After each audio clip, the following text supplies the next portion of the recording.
Today we're going to teach you how to find the maximum and minimum values, which are also known as critical values. This will be important to know and understand because you'll use them throughout the whole rest of Chapter 4. The definition of maximum and minimum values, also known as critical values, are turning points in a graph. So in the graph drawn above, we see that the maximum and minimum values, or the critical values, are labeled B and D. The red lines attached to them are the slope. So we know at A and C and E, the slope is at an angle which is either increasing or decreasing the rate of the graph. But at points B and D, the slope, or the derivative, is equal to 0. One thing that you need to know about minimum and maximum values is that they can be split into two different categories, local and absolute. Absolute is the whole graph, so you take into consideration all of the points throughout the whole graph and find the max and min throughout the whole graph. Local, on the other hand, takes only a section of the graph. For example, this graph is localized between A and E. So the dotted blue lines represent the section of the graph that they're looking at, or the local section of the graph. As you can see, knowing whether it's local or absolute makes a big difference in which is the maximum and minimum. In this graph, both of them have a minimum of C, but the maximum for the absolute graph is F, being the highest point in the whole chart. But for the local maximum, it's D, because that's the highest point in that section of the local graph. Alrighty, now that we know what we're looking for in a maximum or minimum values, here's how you can do it without even having to graph. First, you're going to find the derivative of the function because the derivative tells us slope. Then you're going to set the derivative to 0 because when the slope is 0, remember that's when the slope is at a flat line, and that occurs at a peak or a minimum value. Then you're going to solve for the x value, and that will tell you where on the graph or on the x line that peak or slope of 0 occurs. Another important thing to keep in mind about critical values is that they can occur at endpoints or turning points. So in the little graph below, the two endpoints are A and D, and the two turning points are B and C. Notice how the minimum value occurs at C, which is a turning point, but the maximum value occurs at D, which is an endpoint. So when you're given endpoints and you solve to find the turning points, you need to check both of them to see which one could be a maximum or minimum value. We'll explain in the next example. Alrighty, here's example number 1. We have a function f of x equals 2x to the third plus 6x squared plus 7. And then we have the boundaries from -5 to 3.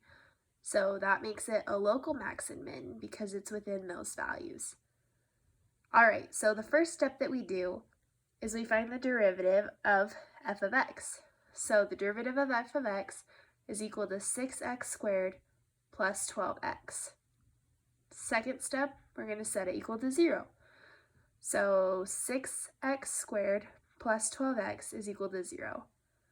Now, before we set it equal to 0, we can take something out. So we're going to take a 6x out, and that leaves us 6x times x plus 2. Now, because of the multiple rule, we can set each one separately to 0. So set 6x equals to 0 and x plus 2 equal to 0. And if we solve for each of those, we get an x value of 0 and an x value of -2. But remember, those aren't our only two critical values because we have the endpoints that we have to think about, which are -5 and 3. So our end x critical values are 0, -2, -5, and 3. Okay, now that you found your x critical values, the next thing you should do is put them on a number line. So in order from least to greatest, you have -5, 2, 0, and 3. And for now, just ignore the numbers that are above them. I'll explain how you get those in just a second. Now what you're going to do is you're going to find what the y value is, because it makes sense that at x on a graph is where you're at, and a y value will show you how either high or low that x value is shown on the graph when plugged into the original equation. So all of those numbers under the chart are each of our critical values plugged into the original function. So you take -5, plug it into the original function, and you get -93. So that's the value above -5 on the number line. When you plug in -2, you get 15. Plug that into your number line. 0, you get 7. Write that on your number line. And then when you plug in 3, you get 115. So you're going to use this number line to either visualize or draw a graph. We're going to draw a graph just to help you kind of see what we're doing here. All right, so I erased my work for plugging in our x critical values, but in case you forgot how we did that, I wrote it down in the bottom left corner that we plugged each of them into our original function. That's how we got our y values. Then I decided to draw out the whole graph so you guys could have a visualization of what we just found. So at -5, our y value was -93, so that's way, way down there. At -2, our y value was 15. At 0, our y value was 7. And at 3, our y value was 115, which was way, way up there.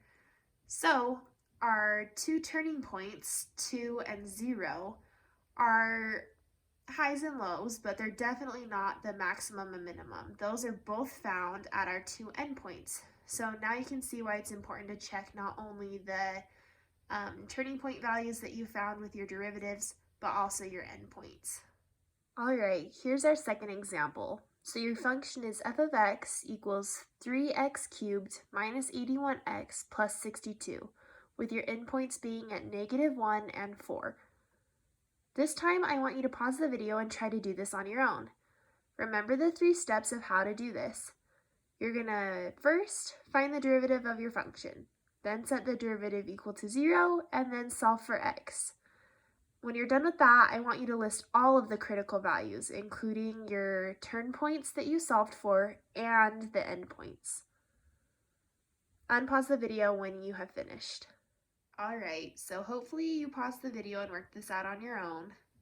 If you did, the first step you would have done was to find the derivative of your function, which equals 6x squared minus 81. Then the second step, you would set it equal to 0, and then you would solve for x. So you can do that by subtracting the 81 from both sides, which leaves you with 6x squared equals 81. Then you divide both sides by 6, which gives you x squared equals 9. And then you're going to find the square root of both sides, leaving you with x equals +3 and -3. Now, when you look at your restrictions or your endpoints, -3 lies outside of those restrictions because it's less than -1. So that cannot be a possible value. So 3 is your only x value or turning point value within your endpoints because it is the only value that you found that fits within -1 and 4. So your critical values are x equals -1, +3, and +4. All right, now that we have found the critical values, we can plug those into our number line at -1, 3, and 4. Those are your x values. Now to solve for your y values, you're going to plug your x values into your original function. So when you plug in -1 into your original function, you get 140. When you plug in 3, you get -100. And when you plug in 4, you get 70. Now the next step is to graph it. So on your own, try and graph what you've written down on your number line. Alrighty, hopefully your graph looks a bit like mine. Now that we've put our line values into an actual graph, we can tell most distinctly where the maximum and minimum values are. At -1, we find our maximum because our y value is at 140. That means our maximum is at an endpoint. Then you look and you find our minimum value, which is at x equals 3 and y equals -100. And that is at our turning point. So in our last example, our maximum and minimum values were both at endpoints, but in this example, our maximum was at an endpoint, but our minimum was at a turning point. So now you can see why it's important to check both your turning points and your end points. If you have any more questions about this, you should refer to your book and do some practice problems. And I'm sure there are lots of other great videos out there. But it's very important for you to understand this concept because you will be using it throughout the rest of Chapter 4. Thank you.